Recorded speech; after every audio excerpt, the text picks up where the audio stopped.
Tous les matins également, voilà, sur Espace TV. Merci à vous qui nous rejoignez du côté de Farana grâce à Bambou FM, évidemment, qui relaie cette émission. Vous êtes dans la ville Carrefour à Mamou. Vous nous écoutez sur Espace Mamou, de ce côté, évidemment, sur 99.7. Notre premier invité, mon cher Ahmed Kamara, est dans ce studio qui n'est autre que Dr Ousmane Kaba, président du PADES. Bonjour, docteur. Bonjour. Merci d'avoir accepté notre invitation. C'est clair qu'on vous a déjà beaucoup posé ces questions un peu partout. C'est avec plaisir que je vous vois. Ah oui, le plaisir est partagé. Voilà, après les vacances. Après les vacances, pas que les vacances. Après le changement de régime. De régime. Les deux. Alors, on sent que on sent que l'atmosphère a changé au fait. Regardez un peu son visage. Absolument. Même ici, ça change. Absolument. Vous êtes moins stressé, vous brillez. Les grandes gueules. Alors docteur, qu'est-ce que vous retenez déjà de la première rencontre avec la première rencontre déjà avec le colonel et quelles sont vos attentes? Écoutez, j'ai trouvé la rencontre très intéressante. Oui. En fait, mon sentiment est que c'est un groupe qui sait ce qu'ils font, Ouais. où ils vont. Mhm. Voilà, et parce que les idées étaient assez claires. Ouais. Il nous a dit ce qu'il attend de la classe politique. Mhm. La coopération, la collaboration pour une Guinée qui va émerger mieux de la transition que par le passé. Ouais. Voilà un peu le Et cette exclusion, justement, docteur, parce que dans l'opinion aujourd'hui, beaucoup se disent que ceux qui ont participé à accompagner ce troisième mandat n'ont pas droit à la parole, non seulement, mais aussi à cette invitation. Est-ce que vous partagez un petit peu cette idée-là? Écoutez, c'est quelque chose de logique. Logique. Simplement parce que tout le monde est d'accord que le problème dans lequel le pays a été plongé, c'est le problème du troisième mandat. Mhm.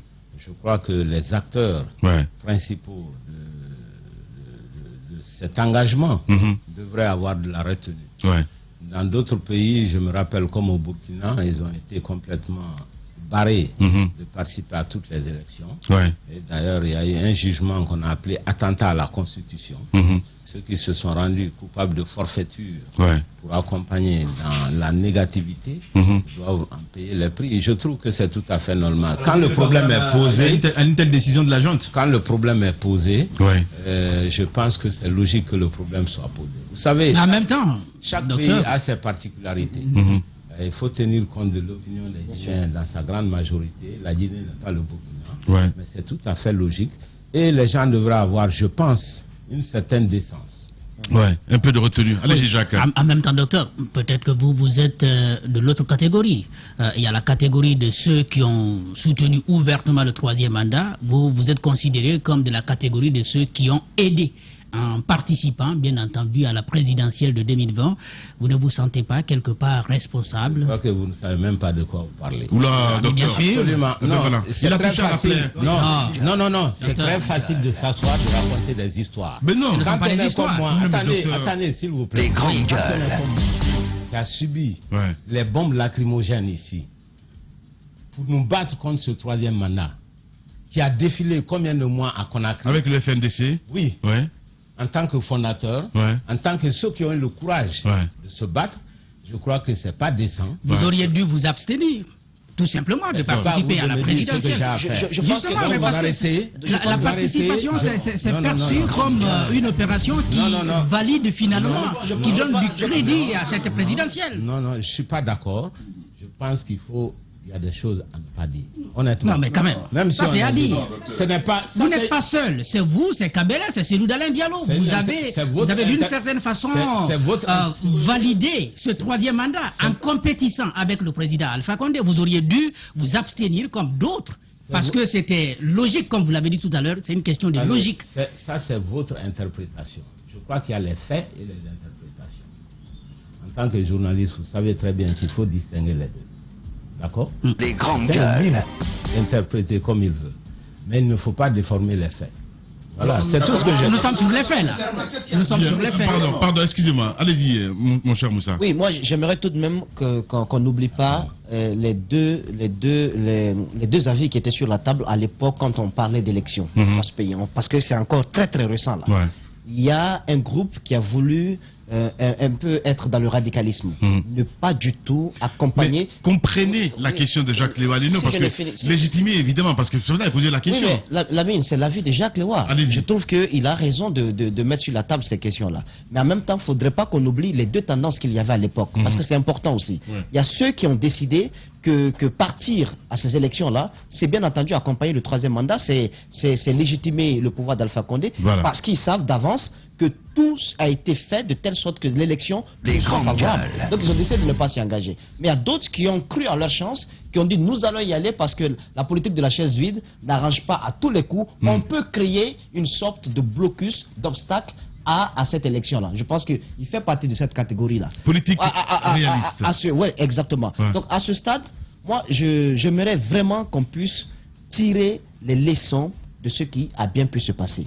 Comment éviter, Dr Ousmane Kaba, que nous puissions, au lendemain de cette transition, avoir un pouvoir civil qui va recommencer les mêmes erreurs, qui va replonger le peuple de Guinée dans les mêmes conneries. C'est un peu ça mon inquiétude. En termes d'organisation d'élections sur la Constitution, en termes de consultation électorale, donc en termes d'organisation des élections présidentielles. Qu'est-ce qu'il faut mettre en avant? Je crois que c'est la question. Vous permettez, c'est la question de fond.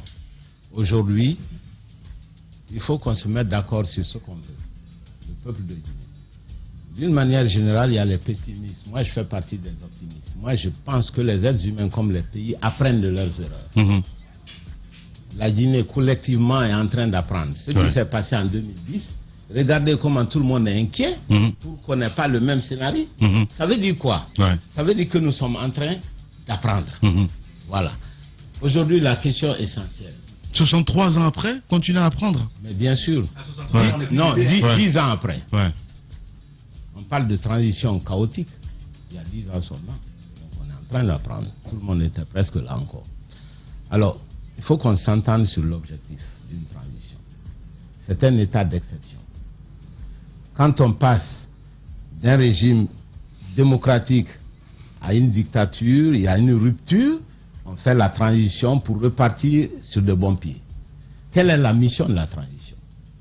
La mission de la transition, c'est d'aboutir à un état de droit, un état démocratique. Quel est l'objectif de la transition? C'est d'aboutir à des élections libres, transparentes, crédibles et acceptées de tous. Pour ce faire, il y a des changements. Il faut faire des changements institutionnels. Il faut faire des changements constitutionnels. Institutionnels, il faut mettre CNT en place, il faut mettre la CENI en place. Il y a beaucoup de choses qu'il faut mettre en place, n'est-ce pas? Et il faut changer la Constitution. Parce qu'il y a beaucoup de problèmes sur la Constitution. On en a parlé tellement de fois dans ce studio et vous êtes les experts de ça. Vous avez très bien analysé tous les cas. Donc il y a beaucoup de changements qui sont à faire. Donc il faudrait que l'on s'entende. Ces changements-là, lorsqu'on les réalise, on discute ensemble avec la classe politique, avec les militaires, on aboutit à un chronogramme. Mais en ce moment... Donc, pas se précipiter. Bien sûr qu'il faut éviter de se précipiter. Ok, bien. Docteur Ousmane Kaba, président de PADES, est notre invité ce matin chez les GG, Tamba Zakari Milimono. Moi, avec votre permission, j'aimerais bien revenir sur un pan de la question de Jacques. Docteur, je pense que c'est une question qu'il ne faut pas éluder. C'est une question qu'il faut affronter. Une fois pour toutes, on a l'occasion justement de clarifier les démarches, les motivations de chacun. L'une, celle que Jacques évoque, c'est de dire si le président de la République j'ai en quelque sorte envie de dire, c'est cru fort d'une certaine légitimité de sa démarche, c'est parce qu'il y avait des acteurs en face de lui qui ont accepté de l'accompagner en cela. Je veux simplement rappeler votre propos à vous, lorsque vous avez dit, parce que c'était dans ce studio, on vous posait la question, vous avez été le premier à le dire, en disant bien entendu que d'autres vous suivraient aussi dans ce chemin. On ne savait pas encore que Cellou Dalein Diallo irait, ou Kabele irait. Vous étiez le premier à le dire, vous avez dit j'irai et d'autres me suivront. Et on vous posait la question, est-ce que vous irez dans... Non, c'était même pas de cela d'abord. Voilà. Parce que j'ai dit, la vocation d'un parti politique, c'est d'aller aux élections. Justement. Et que nous avions été victimes de beaucoup de ségrégation en disant, vous n'avez pas encore été à une élection majeure. Je veux terminer. C'est ça notre job. Je veux terminer la question. Vous disiez effectivement cela. La vocation d'un parti politique, c'est d'aller à des élections, de conquérir le pouvoir et de l'exercer. Et on vous posait la question, aller à des élections à tout prix. On évoquait la question du fichier électoral. On évoquait la question globale de la transparence. Et vous avez dit que vous iriez avec ces conditions-là, avec ou sans Alpha Condé. Avec le recul, Dr Ousmane Kaba, qu'est-ce que vous en avez appris? Qu'est-ce que vous avez tiré comme leçon de tout cela? Est-ce que quelque part, on n'a pas raison de dire que vous êtes aussi, en quelque sorte, comptable de ce qui s'est passé? Je ne dis pas en quelque sorte parce que c'est faux. Je pense que dans l'analyse, ce qui me choque, moi, c'est de ne pas faire la différence entre ceux qui ont résisté, qui se sont réellement battus contre un système très puissant, avec des gens, des opportunistes qui changent la vie chaque matin. Je crois que ça mérite le respect. C'est pour ça que je disais tout de suite à celui qui était en prison, Étienne Soropogui, qu'il mérite qu'on le respecte. Parce que quand il y a des difficultés, il y a des gens qui sont tout de suite d'accord pour y aller. Nous sommes l'un des rares, à l'intérieur du système, qui avons commencé à dénoncer la dérive du professeur Alpha Condé. On s'est opposé à lui. On a subi toutes sortes de privations. Nous sommes descendus des milliers de personnes dans la rue pour protester, appeler l'international à secours. Toute cette bataille. Donc quand ça finit de cette façon, nous mettre en accusation, je crois que ce n'est pas sérieux. Non, il parle d'assumer. La manière de poser la question ne me plaît pas. Non, mais la question... Sinon, c'est une question légitime. Non, mais attendez, docteur. C'est à vous n'êtes pas à la RTG ici. Attendez. On va pas poser des questions quand même. C'est une question légitime. Voilà. On peut en discuter tranquille. Oui. Jusqu'à présent, moi, je considère que participer aux élections, c'était la meilleure manière de mettre en nu les carences du système. D'accord. Je considère que la vocation d'un parti politique, c'est d'aller aux élections. Les grandes gueules. La politique de la chaise vide. Et je maintiens ma position. Oui, voilà. je vais vous amener quand même, parce que c'est vrai, vous pouvez dire, c'est ça la vocation d'un parti politique. Dans un premier temps, peut-être que vous aviez foi à ce processus qui était en train d'être conduit. Mais vous, personnellement, non, pas du tout, vous n'aviez pas foi. Non, pas du tout. Je vais donc préciser. Je vais préciser l'autre chose. Si vous permettez, je vais terminer, docteur. J'ai dit que tout le monde sait que le fichier n'est pas bon. Quand on vous a bloqué à Sigiri, en pleine campagne électorale, est-ce qu'aujourd'hui vous ne vous dites pas que c'était l'occasion-là de vous arrêter, de vous dire, ce processus-là, ça ne me donnera rien, j'ai tenté et je me rends compte que c'est en fait, comme vous le dites, c'est un système puissant qui va nous écraser, je m'arrête là.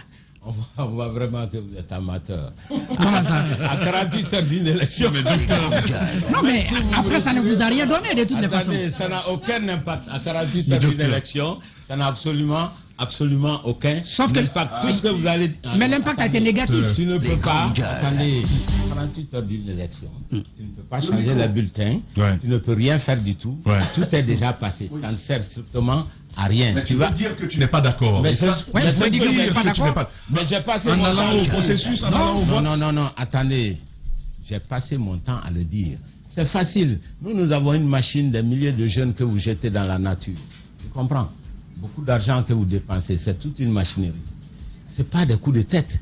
C'est pas parce qu'on t'a arrêté que tu vas dire, bon, on m'a arrêté sur la route, moi je ne participe plus aux élections 48 heures avant les élections. C'est un non-sens. Absolument. Il faut prendre la décision. Il y a plus grave que ça. Moi j'ai pris ma décision. Si vous permettez. Ce n'est même pas le débat aujourd'hui. Oui, justement, j'ai pris ma décision. On va s'entendre. De participer aux élections. Je pense qu'aujourd'hui, ce n'est pas le lieu de discuter. Alors justement, ce n'est pas le lieu. Voilà, je vais terminer en disant, docteur, quand vous avez arrêté, Jacques a parlé de cela, ce n'est pas le plus important. Il y a des questions, de. Et avec des balles. D'accord. Voilà, il y a des questions.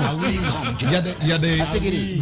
Mais il le sait. Et avec des milliers de jeunes dont je tenais la vie en main. Mais vous le savez, docteur, parce que donc l'heure était grave. Vous avez dénoncé l'implication et la partialité de l'administration du territoire dans le cadre de ces élections-là. Vous l'avez fait. Vous avez dénoncé la piètre qualité du fichier électoral.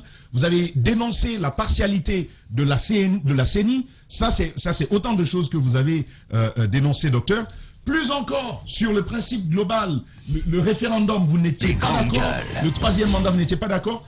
Comment on peut comprendre... J'étais l'un des rares à ne pas être d'accord. Comment on peut comprendre qu'on ait combattu, qu'on ait dit non jusqu'au bout, et à la fin on dit bon, c'est pas la on fin. va quand même. C'est pas la fin. Bien. Non, allez, on va essayer d'évoluer. On va évoluer, mon cher Moussa Moïse. Allez-y.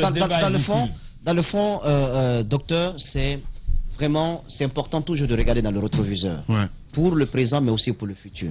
Parce qu'il y a quand même des Guinéens qui ont perdu la vie à cause des choix de certains Guinéens qui pensaient donc avoir une sorte de mission divine pour la gestion du pays.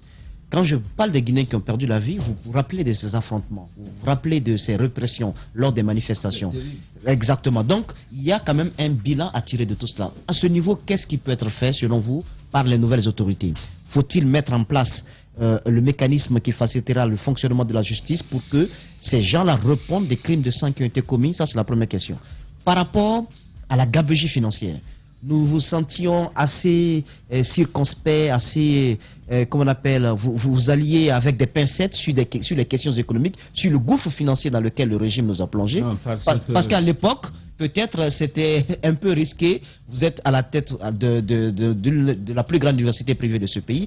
Maintenant que le régime a changé, est-ce qu'on peut avoir une idée du gouffre financier dans lequel on nous a plongé? Non, c'est pas du tout juste. Je crois que je suis l'un de ceux qui donnent ça le plus. Vous voyez toutes les émissions que vous avez faites par le passé. Vous vous rendrez compte que je suis vraiment celui qui a toujours dénoncé ces primes économiques plus que les autres. Ouais. C'est que je n'avais pas fini de terminer en fait les fonctions de la transition quand on m'a été coupé. J'ai parlé tout de suite des problèmes institutionnels, j'ai parlé des problèmes d'élection, à CENI et tout ce qui s'ensuit. Les réformes qui sont à faire. Mais ce qu'il ne faut pas oublier, il y a 2 tâches économiques essentielles à faire. D'abord, je dois dire tout de suite qu'une transition de 2 ans n'a pas pour vocation de développer un pays. C'est le président élu qui va développer le pays. Cependant, il peut faire 2 choses. Faire la stabilisation économique, ça c'est très important, pour éviter l'inflation. Vous vous souvenez, c'est l'inflation qui arrive à bout de tous les dictateurs. De Lansana Conté à Alpha Condé, c'est l'inflation qui arrive à scier tout le monde. Vous pouvez bien avoir la grippe sur le pays ici, vous avez un processus inflationniste, les gens se révoltent et la pauvreté augmente. Donc il y a la stabilisation économique qui est quelque chose de très important que la transition doit faire. Il y a l'arrêt de l'hémorragie financière. Voilà, on arrête l'hémorragie financière. Là, je suis d'accord avec vous, parce que aujourd'hui, on avait atteint un niveau, c'était démentiel pour moi. Vous vous souvenez, lorsqu'ils ont dit qu'on va doubler les recettes en 2 ans, j'ai dit que c'est de la sorcellerie, n'est-ce pas? Oui. Parce qu'en ce moment-là, c'est ce qui a amené à augmenter les taxes n'importe comment, notamment taxes sur le carburant, taxes sur les consommations téléphoniques, qui touchent, je rappelle, les plus pauvres. Ce n'est pas du tout des impôts sélectifs pour les riches. C'est l'impôt indirect, ça touche tout le monde. Et ça, on n'a pas pu doubler les recettes. De toute façon, on ne peut pas le faire. Il faut être un mauvais étudiant en économie pour penser qu'on peut doubler les recettes en 2 ans. Ça n'a absolument aucun sens. Et ce que j'ai vu dans le nouveau budget, c'était extraordinaire. Je vais vous donner 2 exemples simples. Pour juste le second semestre de 2021, dans la loi rectificative des finances, on a ajouté au budget de l'Assemblée nationale 84 milliards, sans aucune justification. Ce qui m'a fait bondir moi-même, c'est les grandes gueules. Ils avaient un budget de 27 milliards 7. Vous savez de combien on augmente? Non. 115 milliards. La Cour suprême. La Cour suprême pour les 6 mois à venir. 115 milliards. Combien de fois le budget lui-même? C'est-à-dire que la mauvaise gestion était devenue ridicule. C'est juste un partage de butin. C'est un non-sens. Donc ce genre de choses, la transition doit pouvoir l'arrêter. Il y a beaucoup d'hémorragie dans l'économie de la Guinée. Il faut que la transition l'arrête. Voilà des points sur lesquels nous devons insister. Bien. L'économie, s'il te plaît. Il y a des premières mesures qui ont été annoncées, des comptes ont été bloqués, tout et tout. D'après vous, gelés, quelle devrait être la prochaine étape, justement, pour pouvoir corriger cette pagaille qu'il y avait économiquement dans les finances? La finalité de tout ça, c'est quoi? La junte. D'abord, geler les comptes, c'est ce qu'on appelle les mesures conservatoires. Même quand il n'y a pas changement de régime, simple changement de gouvernement, on fait des mesures conservatoires pour éviter que des gens qui sentent qu'ils vont quitter le poste se précipitent à la banque pour faire des retraits massifs. C'est ce que ça signifie simplement. Mais il faut aller au-delà de ça. Il faut identifier là où il y a des vrais coulages et voir qu'est-ce qu'il faut faire. Et moi, j'étais très heureux quand le président de la junte a dit que la boussole, ça va être la justice. Là aussi, c'est un chantier urgent, même pendant la transition. Parce que vous ne pouvez rien faire de tout ça sans qu'il y ait la justice. Évidemment. Quand on gèle un compte, de façon pratique, quand on gèle un compte appartenant par exemple à un ancien ministre de ce régime, concrètement, de façon pragmatique, qu'est-ce qui se passe? On lui demande de justifier l'existence d'un tel montant sur son compte, s'il apporte les justifs, le compte lui revient ou quoi? Économiquement, comment ça se passe? Attendez, je pense qu'il y a des choses à ne pas mélanger. Allez-y. Tu vas essayer d'approcher le micro à docteur, s'il te plaît, Moussa. Voilà, c'est plus simple. On parle des comptes de l'administration. Non, c'est bon. Allez-y. On parle des comptes de l'administration. D'accord. Comptes des projets qui sont gérés par les responsables qui ont la signature. Ce sont ces comptes-là qui sont visés. En ce qui concerne les comptes personnels, il y a déjà des procédures en place avec la CENTIF et autres. Je crois que vous avez discuté une fois avec ces gens. Les grandes gueules.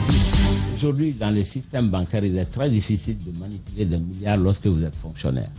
Il faut le savoir. Et ce n'est pas en Guinée seulement, c'est dans le monde entier.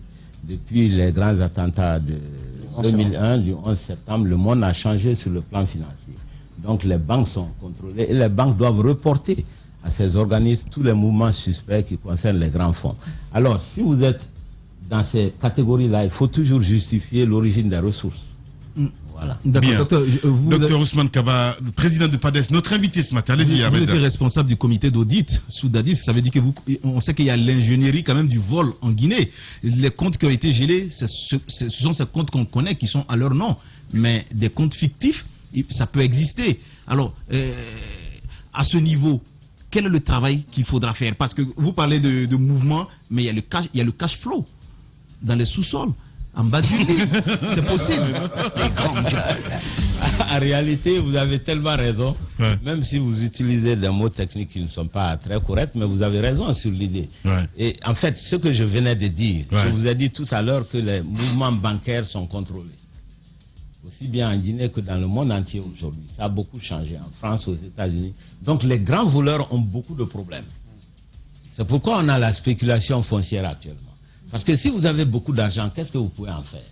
Des milliards et des milliards. Vous ne pouvez pas les déposer dans les banques en votre nom.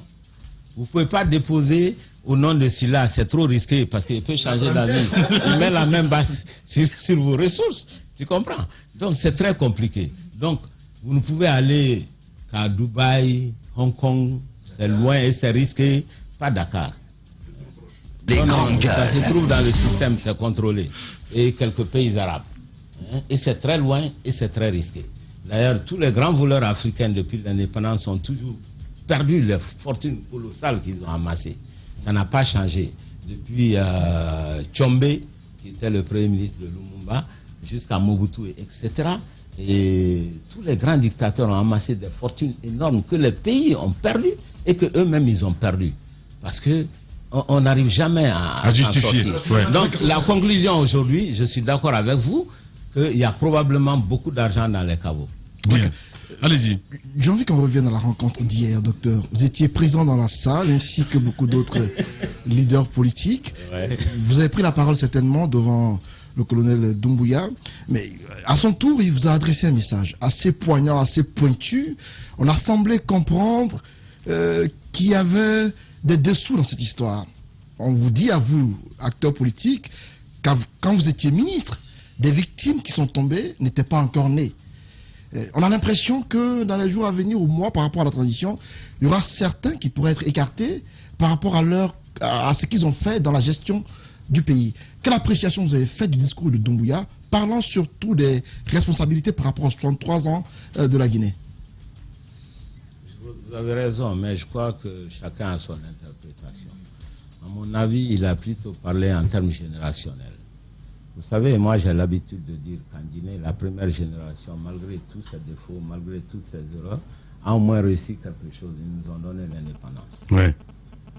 Mais depuis là, la deuxième génération, y compris nous et nos grands frères, nous n'avons pu rien faire dans ce pays parce qu'on n'a pas l'eau, on n'a pas l'électricité, on n'a pas les bonnes routes, même s'il y a quelques acquis comme les barrages hydroélectriques. Vous voyez? Donc, quand vous parlez en termes générationnels, c'est vrai. Et d'ailleurs, nous portons une part de responsabilité devant vous les jeunes. Moi, je me sens toujours coupable. Parce que notre génération, réellement, on n'a pas réussi à faire quelque chose en Guinée. C'est l'une des raisons pourquoi je me bats toujours pour réparer un peu le dégât. Si vous l'admettez ainsi, est-ce normal, est-ce normal alors que tout le monde veuille participer à la transition en Guinée? Attendez, vous rendez encore le problème particulier. Pas du tout, docteur. Moi, je suis en train de vous expliquer. Ça, c'est votre interprétation. Moi, mon interprétation... Les grandes gueules. En termes générationnels, la première génération a donné l'indépendance. Nous avons été incapables de développer un pays. Et vous, la troisième génération, vous tous ici, vous êtes des victimes de ça. C'est comme ça, moi, j'ai interprété. Donc, assumez. Vous dire, vous avez échoué, votre génération. Bien. Bien sûr. Bien. Si on n'avait pas échoué, on aurait des autoroutes dans ce pays. C'est vrai. On aurait des écoles partout dans ce pays. L'autre question, docteur, c'est lié au temps de la transition.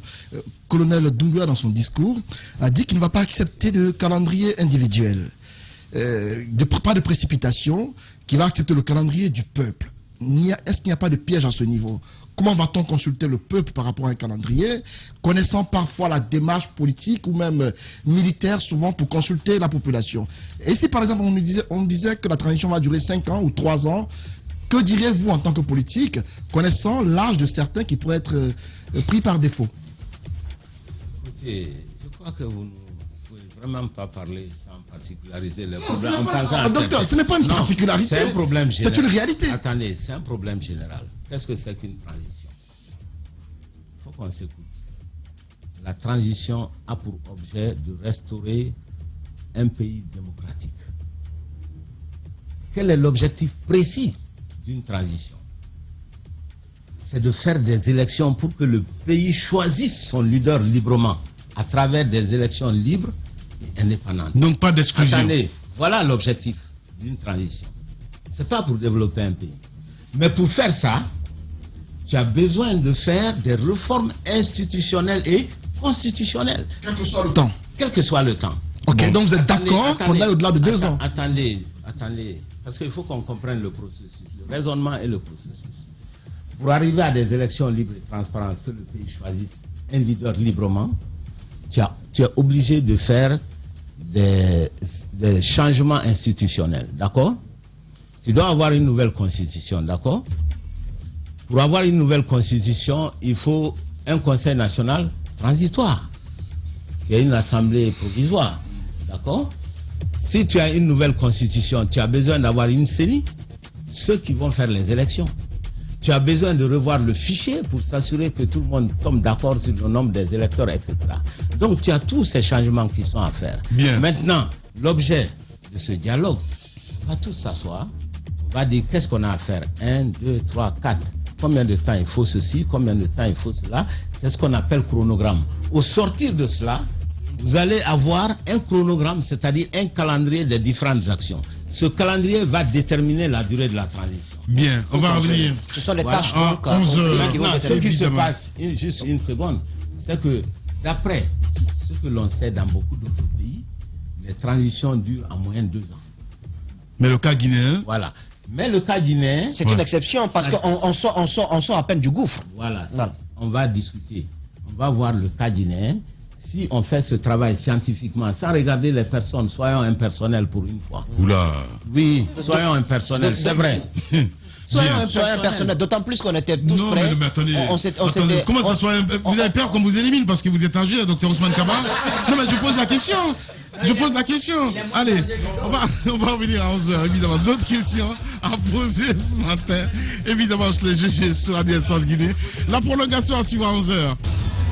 Radio Espace, les grandes gueules. Leur spécialité, c'est la démesure totale. Tant qu'ils ne changeront pas, nous ne changerons pas non plus. Les grandes gueules, à suivre tous les jours sur la radio d'opinion. Radio Espace. Vivez une fête sensationnelle, mortelle, exceptionnelle. Multidimensionnelle peut-être? Non, désolé. Ah d'accord. Ce modèle d'annonce, il n'y a que Adafo Média pour le faire. Pour toute information, contactez-nous 628 06 06 60. Adafo Média. Et si vous commenciez maintenant? Radio Espace, Espace TV, les grandes gueules, la prolongation. La prolongation, évidemment, sur Radio Espace, mais aussi sur Espace TV. Merci à vous qui nous regardez à l'international. Continuez à réagir un peu plus tard. Je ferai plaisir, en tout cas, de poser quelques questions à notre invité ce matin. Antoine Kourouma, plongé dans son téléphone, vous le voyez à l'écran. Merci à vous qui nous rejoignez également sur Espace. Bienvenue. Si c'est maintenant que vous le faites, on continue le débat, mon cher Jacques Lewaleno, avec notre invité ce matin. Voilà, justement, il a fait un petit... il a résumé un peu les axes sur lesquels la transition devrait s'appuyer, le travail sur les institutions, mais également sur la Constitution. Alors, de manière assez... Le travail économique. Le travail économique. De manière assez concrète, ces activités, à votre avis, devraient commencer à partir de quand? Et l'autre chose que je voudrais savoir, puisqu'on vous a dit allez-y, réfléchir et puis faites des propositions. Vous êtes aujourd'hui regroupés en plusieurs plateformes au sein des partis politiques. Est-ce qu'on peut s'attendre à ce que vous rassembliez vos propositions avant de venir vers le colonel Doumbouya? Très bonne question. En réalité, c'est ce qu'on s'est posé hier. Il y a la coalition LANA, il y a la coalition CPR de choses. Il y a notre coalition à nous, COPEL. Nous sommes en train de réfléchir actuellement par petits groupes, dans un premier temps. Nous allons coucher sur le papier ce que nous pensons. Et on va se retrouver aussi entre coalitions, entre nous. Et aussi avec certains partis indépendants qui ne font pas partie des coalitions, mais qui ont peut-être des bonnes idées à soumettre. On va essayer de tout mettre ensemble, de discuter. Avec le RPG aussi. Avec le RPG aussi. Je ne pense pas qu'ils aient à cœur de participer à ça aujourd'hui, mais... Il n'y a pas d'exclusion. Le RPG fait partie des... En tout cas, en ce qui me concerne, non. C'est pas eux qui rappelez-vous que moi, je viens du RPG, donc laissez tomber. Voilà. Donc, ce qu'on va faire, on va se retrouver, on va se mettre d'accord, et on va soumettre ça. Mais il faut éviter de trop centraliser. Voilà. Mais vous avez raison, la démarche est celle-là. Bien. Et elle commence maintenant d'ailleurs. Hein. Voilà. Et vous avez posé une première question qui était... Non, ça c'était sur le moment, mais je crois que voilà, là... Il a immédiatement... On a besoin quand même de toilettage. C'est vrai, quand on dit parti politique, on a vu le tohu-bohu hier. Qu'est-ce que vous proposez concrètement? Parce que tout le monde ne peut pas se retrouver aussi autour de la table. Je suis d'accord avec vous. Mais le problème avec ça, c'est comme l'histoire des écoles. Est-ce que les partis politiques sont capables de mettre de l'ordre dans la liste des partis politiques? Je ne le crois pas. Il faut une autorité extérieure qui va discuter avec les partis pour dire voilà les critères qu'il faut. Nous, on peut faire que des propositions. Mais on n'a pas le droit d'exclure un autre parti. Au lendemain de la prise du pouvoir par le capitaine Moussa Dadis, au temps du CNDD, ils ont mis le focus sur beaucoup de chantiers, notamment les audits. Vous avez été porté à la tête d'une commission qui a travaillé dans ce sens. L'opinion publique a appris le degré élevé de corruption dans lequel donc le pays était plongé. À ce stade, après 10 ans, parce que beaucoup d'observateurs s'accordent à dire que le gouffre financier du régime Condé, si on fait la reddition des comptes, est beaucoup plus grand que ce que le régime Conté nous a fait subir. Est-ce que selon vous, il faut rééditer ce qui s'est passé au temps de Dadis, engager des audits, essayer de situer les responsabilités sur ce qui a été fait de nos deniers publics? Je crois que le processus est engagé, puisque nous avons déjà le chef de la junte qui dit que la justice sera la boussole. Ça veut dire qu'il y a nécessairement un nettoyage, et dans les actions tout de suite, j'avais dit qu'il faut arrêter l'hémorragie. Maintenant, comment aller derrière les grands fautifs? Il faut le faire d'une manière scientifique, sans parti pris, sans chasse aux sorcières, mais tout en étant ferme. Ça ne peut se faire qu'avec des auditeurs assermentés. Et vous me rappelez ce qui avait été fait à l'époque et que moi-même j'ai dirigé les audits. Malheureusement, vous vous souvenez, les rapports d'audit, j'avais toujours dit que ce n'est pas à moi comme auditeur de dévoiler le contenu de ces audits. Ce n'est pas la déontologie. On donne à celui qui a commandité ces audits. Et le président de la République, pendant tout ce temps, a eu ces audits. Malheureusement, il n'a pas utilisé, il n'a pas essayé de faire justice pour le peuple de Guinée. Le capitaine Dadis ou le président Fakonde? L'ex-président. L'ex-président, mon grand frère. J'ai un peu pitié en tant que personne humaine, ça me fait un peu de la peine. Donc il avait les résultats de ces audits. Bien sûr, il avait les résultats. Qu'est-ce que ça disait exactement? C'est vrai, aujourd'hui, il n'est plus là. On a besoin de savoir. Il en a utilisé quelques facettes contre ses opposants lors des élections.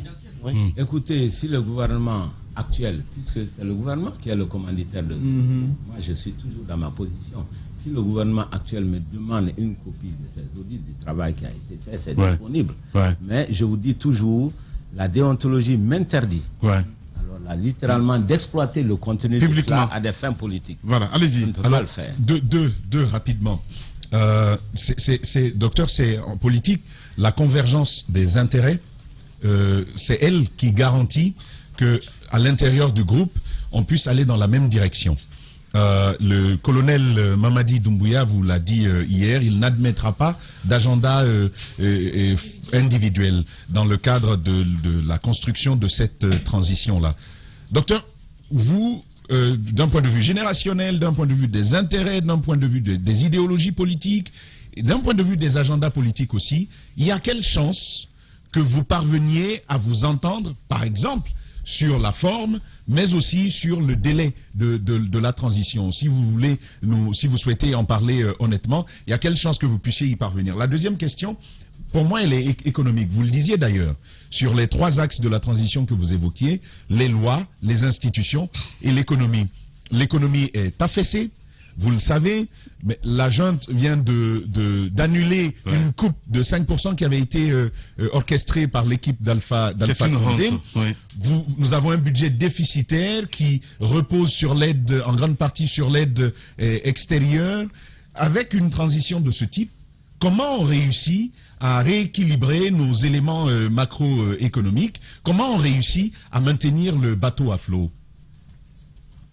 C'est une excellente question. Regardez, ce que je voudrais, c'est qu'on se concentre un tout petit peu, qu'on regarde la situation de la Guinée. Voilà un pays où il y a toutes les ressources. D'après les Nations Unies, la Guinée se trouve parmi les 15 pays les plus pauvres de la planète en 2020. Nous sommes parmi les 15 pays les plus misérables de la planète, avec moins de 1% de revenus par habitant. Voilà un pays où on exporte plus de 80 millions de tonnes de bauxite, où on exporte beaucoup d'or, on exporte un peu de diamants, etc. D'accord? Malgré tout ça, il n'y a aucun investissement en face.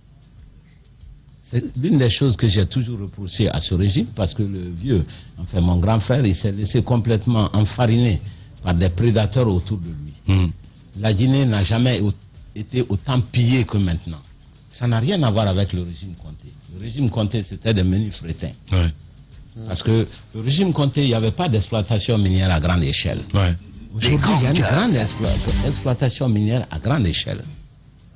D'accord? Donc, il y a de l'évasion fiscale que vous ne pourrez même pas imaginer. Il y a un enrichissement illicite qui dépasse les limites. Il y a des paradis fiscaux. Voilà. Ça, c'est une chose. Voilà la situation de la Guinée. Un pays riche, mais extrêmement pauvre, avec une corruption endémique. La corruption, prenez l'indice de Transparency International, l'indice de perception de la corruption. La Guinée a perdu 7 points de 2019 à 2020. C'est-à-dire qu'on était 130e, en 2020 on est 137e. Ça s'est aggravé de 7 points. Les grandes gueules. La corruption s'est aggravée en Guinée en 2020. C'est compréhensible, c'est l'année des grandes élections. Ouais. Et la perception, c'est ça la réalité. Donc la Guinée est un pays riche, extrêmement pauvre et corrompu. Donc un paradoxe. Ouais. Voilà les triptyques. On va dans la transition. Le rôle de la transition n'est pas de développer la Guinée. Elle n'a pas ce temps. Ce sera fait par le chef de l'État choisi par les Guinéens. Mais la transition doit mettre des institutions, avoir des bonnes élections. Ouais. Pendant ce temps, il faut que la transition coupe l'hémorragie et que la transition stabilise l'économie.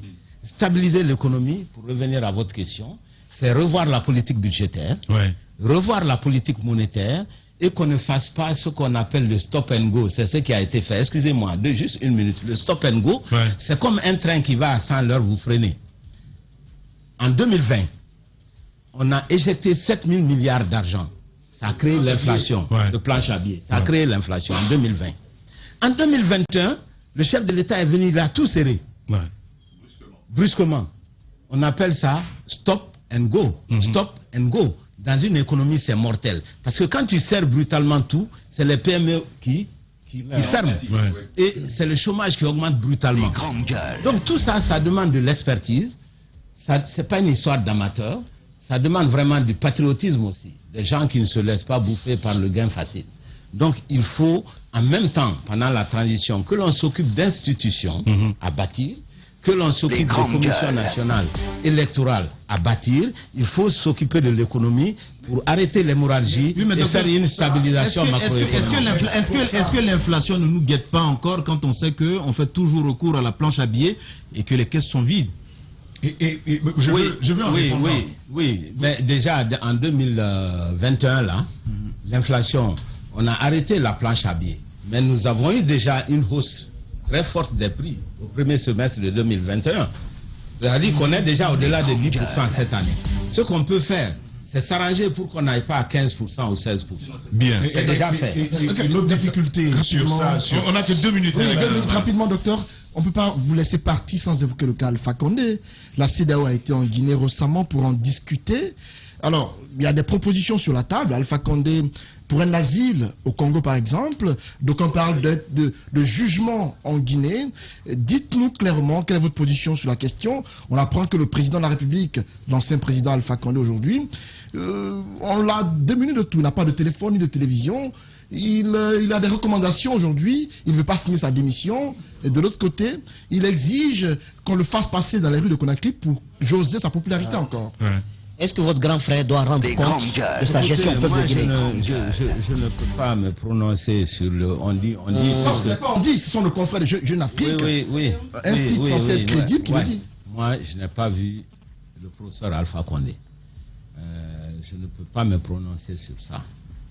Mais je peux vous dire en tant qu'être humain, ma personne, c'est un grand frère, nous avons travaillé ensemble, il y a ces sentiments-là. Il ne faut pas l'oublier. Moi-même, je viens du RPG Arc-en-Ciel, il y a ces sentiments-là. Mais c'est vrai que ce pays doit aller vers de la justice. Je suis tellement bien placé pour le dire que j'ai été l'un des rares de ce camp à me lever pour dire évitons cette dérive, la dérive dictatoriale que l'on percevait. Et le clan de vautours autour du professeur. Donc, en fait, à la fin de son système, il ne contrôlait pratiquement pas grand-chose. Il a été victime de son entourage aussi. Mais non, mais c'est trop facile. Ça, c'est la victimisation. Je suis désolé. Non, c'est la vérité. Qu'il est justiciable. Attendez, c'est la vérité. Non. C'est un homme de plus de 90 ans. Il est acteur. Il est acteur. Un homme de 90 ans. Qu'est-ce que vous faites de ces morts? Qu'est-ce que vous faites de ces morts, docteur? C'est lui qui tenait la destinée en main. Oui. Écoutez, moi, je suis bien placé pour le savoir parce que j'ai lutté contre lui. À la différence de beaucoup de personnes. N'est-ce pas? Oui. Moi, je me suis dressé contre la dérive dictatoriale, contre le fait que ce système ne respecte pas un certain nombre de valeurs humaines. Noyez pas. Maintenant, ceci dit, qu'est-ce qu'il faut faire aujourd'hui? Moi, je dis, il faut faire la justice. Donc, il faut qu'il soit jugé. Attendez. Il faut qu'il soit jugé. Attendez. Mais il faut faire une justice humaine. Qu'est-ce que vous appelez une justice humaine, docteur Ousmane Kaba? Ça veut dire qu'il faut éviter la chasse aux sorcières, aller derrière n'importe qui. Il faut prendre le temps de la Qui doit-on juger? Les anciens ministres, Alpha Condé?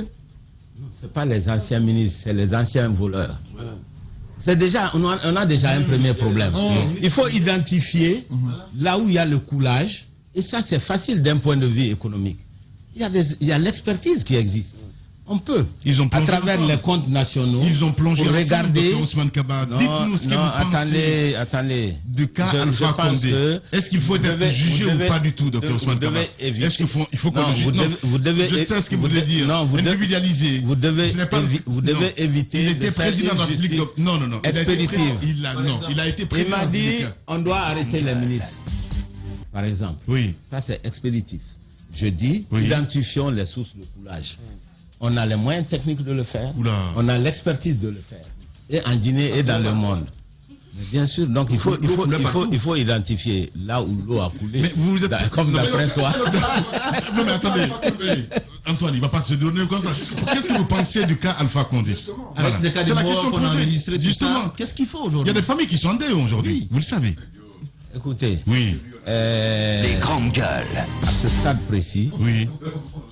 On doit prendre le temps tous de réfléchir. Ah bon? Oui, il faut être guidé par des principes. Le premier principe, c'est le principe de la justice. Il y a des gens qui ont perdu leur vie. Nous-mêmes, on a eu des gaz lacrymogènes. N'est-ce pas?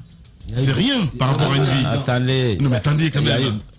C'est quand même bien par rapport à ceux qui sont restés sous leur climatiseur. Les grandes gueules. Qui ne sont pas sortis. Il ne va pas se prononcer dessus.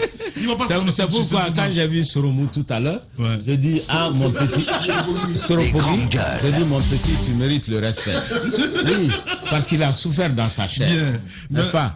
Donc voyons tout ça à tête reposée et voyons ce qu'on peut faire de notre grand frère. Il ne veut pas dire que son grand frère doit passer devant la justice. Il ne veut pas l'affirmer. Mais non, docteur. Il ne veut pas. C'est grave. Les grandes gueules.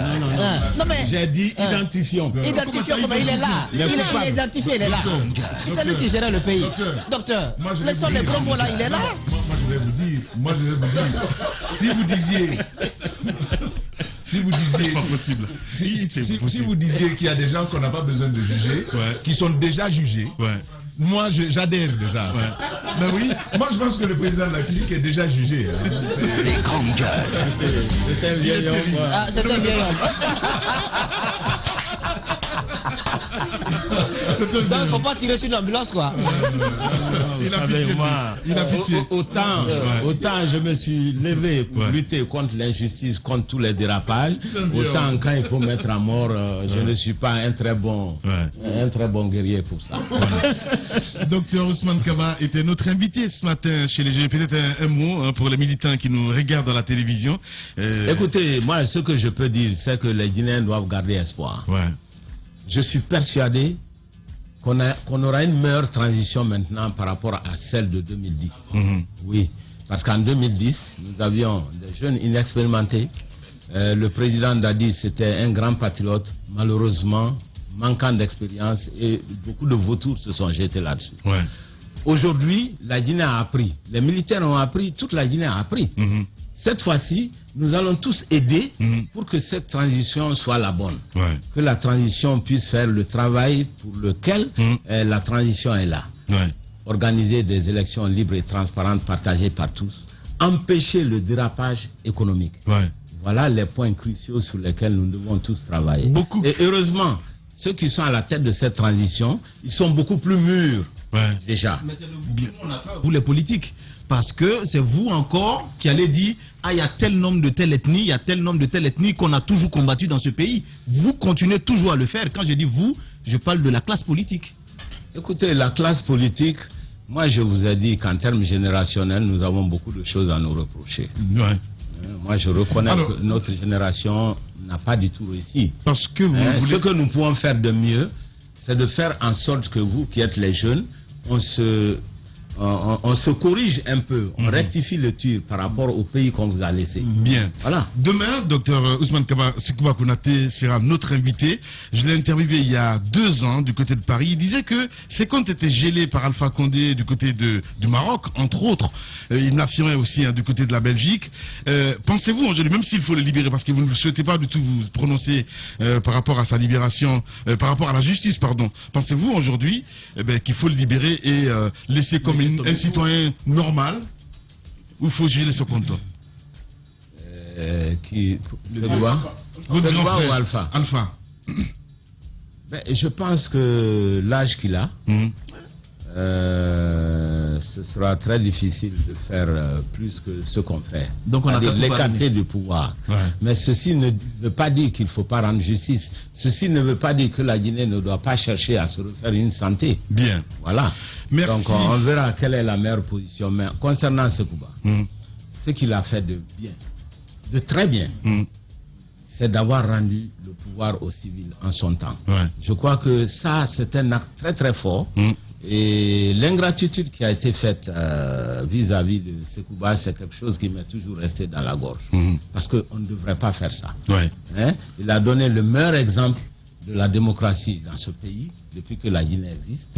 Prendre un pouvoir, le donner à quelqu'un d'autre et partir. Ne serait-ce que ça, je pense qu'il mérite notre respect. Justement, parce que ces anciens présidents souffrent beaucoup aujourd'hui. Je parle en connaissance de cause, évidemment, Dr Ousmane Kaba. Il était notre invité ce matin. Les grandes gueules continuent sur Radio Espace. Adafo Média vous dit merci. Merci de choisir tous les jours les grandes gueules pour vous accompagner dans cette crise inédite. Vous êtes des millions à nous choisir à la radio et à la télévision. Tous les jours, le record d'audience grâce à vous. Malgré le contexte exceptionnel, le débat continue sur Adafo Média, Radio Espace, Espace TV, Calac Radio, Suite FM, Calac TV, Espace Région.